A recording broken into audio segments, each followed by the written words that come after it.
Hey, thanks so much for finding the video. Do us a favor. If you haven't done so yet, please subscribe. Be sure to leave your comment. We love to interact.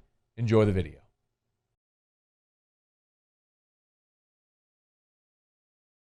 Sean Payton says no timetable for Drew Brees. Let's start there. What are you hearing about the possibility of Brees being back this weekend? Look, it's always been, from what I've heard and people I've talked to, that the Kansas City game was really the timetable to get back. We know Drew Brees, he likes to push the envelope, so I'm not going to say that he's 100% not going to play this weekend, but I would be surprised. And he surprised us last year when he came back probably a week earlier than we thought. With the thumb injury, he came back and played against Arizona, even though there was a bye the next week. But look, all I know is if he plays, he's going to be healthy enough to play. I don't think that he is going to overextend himself, even though he's, of course, extremely eager to play. I think he knows that this is not just a thumb injury, even though obviously his thumb is important to throw the football. But this is a torso core injury. I mean, if he takes one even small hit, maybe it does something to him if he's not totally healthy. So I don't think they push the envelope. And if you look back on the interview with Mike Neighbors from CST, he does one each and every week after the game. It's not like Drew Brees was saying, I'm going to be ready. He basically said, I have to meet some goals. So I don't think it's totally up to him if he's going to be ready to play. Okay. Fair enough. Regardless of what happens, but by the way, who ultimately makes that decision? Like if he's cleared? Because if he's cleared, right, Drew's going to go play. But who ultimately says, okay, you can play if you want to play? Look, I think it's a combination of if the Saints doctors clear him, and I bet if his medical personnel clears him, I think it's not just one person. So, and it's look, even if say his ribs are healed, and if he doesn't feel right, then he's not going to play. So it's definitely not just one voice in this. It's a multitude of voices who probably make a determination if he's ready to go or not. Okay, I'll come back to the day Taysom had and the continued progress there, but let's flip it over because we did get news today on Tuesday that Jalen Hurts is going to start in place of Carson Wentz. How does that affect the Saints' preparation for the Eagles? I'm surprised that they put it out there this early, but I think it's also when you're dealing with Philadelphia, people are whack jobs basically, and they are going to scream and go crazy. This isn't a matter of benching, like say with Drew Brees going down, Taysom or Jameis. I mean, this is benching your starting quarterback where you have hundreds of millions of dollars connected to the guy. So I think they wanted to avoid the attention that the speculation all week and the questions that everyone would get. But now everyone's going to get questions about Jalen Hurts. And you and me both were there the last time we saw Jalen Hurts start a game, and it wasn't pretty for Jalen Hurts. I mean, LSU's defense did a number on him in Oklahoma. So, obviously it's a little different just because Jalen, I'm sure, is a little more mobile. But Carson is someone who is mobile. So, I don't think it's totally different as far as the game planning style. But it's not like the Saints scouting department hasn't scouted Jalen Hurts. I mean, they just scouted him from this draft, so I'm sure they're getting notes and tidbits and those sort of things. So, but I still think that it's going to come down to the Saints' defensive front versus the Eagles' O-line, and the Saints' defensive front is probably going to have a pretty good day. I don't care who's even back there, whether it's Hurts or Wentz. Sorry, I'll come to that in a second. Larry Holder is a guest on Twitter, @LarryHolder. Does having Taysom Hill help the Saints defense prepare for this style of quarterback where you see a guy who can throw, but his noted asset isn't throwing the ball, it's running? I think it has to help. I mean, if you're not, because you're going from someone who's more of a pocket guy. I'm sure they're going to have Jalen be more of a pocket guy, but both of those guys use their legs, and the Saints defense, even though they're technically every week preparing for the opponent, they're still going up against Taysom. And so I think that it can only help. I mean, it's not like you're going up against Drew Brees and you're trying to replicate that with somebody. And even if this was a game week where Drew Brees started, maybe you have, I don't know if you have Taysom be a scout team guy, probably not. But still, you would be able to simulate that in practice one way or the other. But, ones versus ones, it's certainly a good simulation. Okay, let's go to Taysom. Third start, he's 3-0. The thing that I'm struggling with, Larry, I'm not struggling with it at all, but I'm curious your thoughts, is how you measure Taysom, the backup quarterback who just needs to get wins, and evaluating the guy who may well be the successor, the franchise. I don't think you can make a complete evaluation right now. I mean, that's impossible because one game was a hodgepodge of a game plan where they decided to go mega conservative on the fly. And then the two games he's played against a 31st ranked pass defense in the NFL. If he can't throw against them, he can't throw against anyone in the NFL.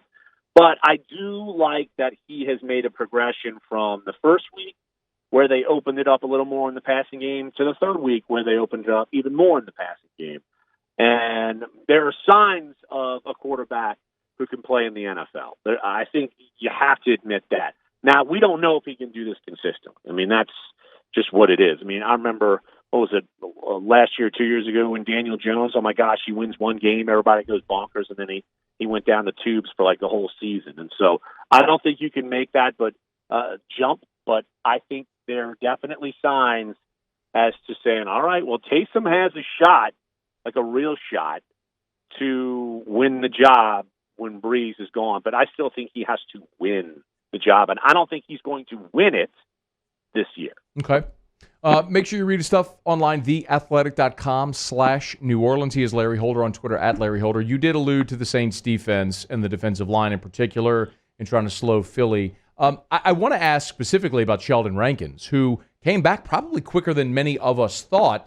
What was your assessment of Rankins in, Larry, what did he play, 45, 46 snaps? I mean, I was a little surprised that he played as much as he did. What was your assessment? Look, he was able to get to the quarterback, and he was one of the better defensive players on the team as far as yards away on average from Matt Ryan. And that's something I monitor each week in my cheat sheet on The Athletic. And I just looked at the numbers probably 20 minutes ago because I'm working on it right now. And Sheldon Rankins, I would like to say, was second only behind Trey Hendrickson in being close to Matt Ryan. So that's obviously a great sign. And you combine that with, it's funny how basically a shift change at defensive line, because they go 8 deep. I mean, it's like a hockey shift change, and it's something that's been really effective. But I think Sheldon was probably, look, I want to play this, that, and the other. And, when he originally got hurt, the announcers made it sound like it was awful and like his leg was falling off, and I think they did a disservice to him. But to see him play that well, just one more piece to the puzzle that they're definitely going to need come postseason. I mean, Larry, they wouldn't show the injury when they came back from break. Right, I know. They did him a disservice, like a real disservice, because people are thinking, I mean, he's in his final year of his contract, and they're basically saying like his leg fell off. I mean, that was a real disservice. I mean, it was bad. A couple more minutes here with Larry Holder. When you look at the Saints now at 10-2, they've clinched a playoff berth. Obviously, they're still in line to be the 1 seed if they can hold off Green Bay.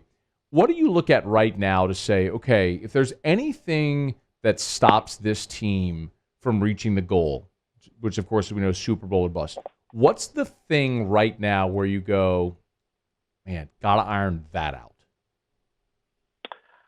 I'm going to mention two names, but they're opponents' names, and I need to see if they can stop Devontae Adams, and I need to see if they can stop Tyreek Hill.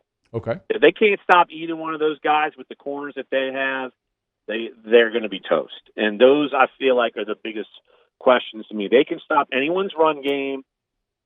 I know their pass defense has gotten much better, but still Marshawn Lattimore needs to be an all-pro guy, because I'm assuming he would be on Devontae Adams, and I'm assuming he would be on Tyreek Hill. Both of those are gigantic asks for any corner in the NFL. they have to figure out a plan to be able to stop those guys, because if they get beat deep, like we saw in week 3 when Green Bay beat them, or if I'm curious to see how they defend them in a couple of weeks, I think those home run threats, if they have to get in a major shootout with those teams, I think it's trouble for the Saints. Does this year feel different than even last year or 2018 defensively? I feel like that I trust the defensive linebackers more than I've ever trusted. So in that sense, if they can get pressure on Aaron Rodgers and slow down the ground attack, they're different than what they were in those 2 years. And so that, to me, is the plus for the Saints, that they can no one likes to run on them. They know they can't.